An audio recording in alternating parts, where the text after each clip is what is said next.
Чрезвычайный полномочный посол Российской Федерации Фарид Мухамедшин посетил Камрад с рабочим визитом. Встречали его хлебом-солью Башкан Михаил Формузал, председатель Народного собрания Гагаузии Дмитрий Константинов, члены исполнительного комитета и депутаты Народного собрания.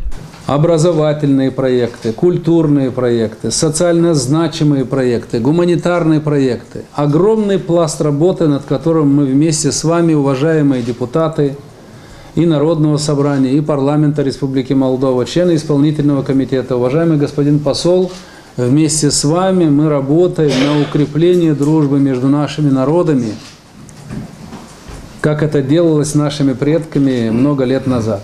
Добро пожаловать!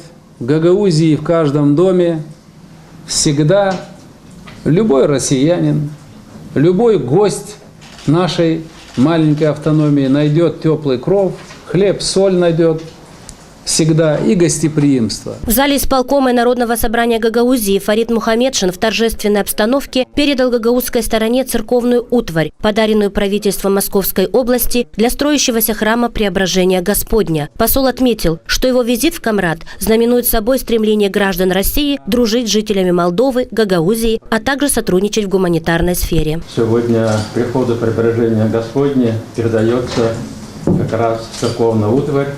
Она приобретена при поддержке правительства Москвы, при вашей поддержке, при вашей инициативе, при поддержке посольства. Потому что для того, чтобы это свершилось, на самом деле многие приложили к этому руку и сердце. Мы давно готовились к этому дню, давно ждали, потому что во всем этом мы имели большую необходимость. Сейчас уже мы имеем возможность проводить все богослужения, все таинства церковные в нашем временном храме. Во время визита в Гагаузию посол России также встретился с местными педагогами, которым передал комплекты книг классики русской и зарубежной литературы. Директора 18 лицеев получили более 2000 учебных пособий.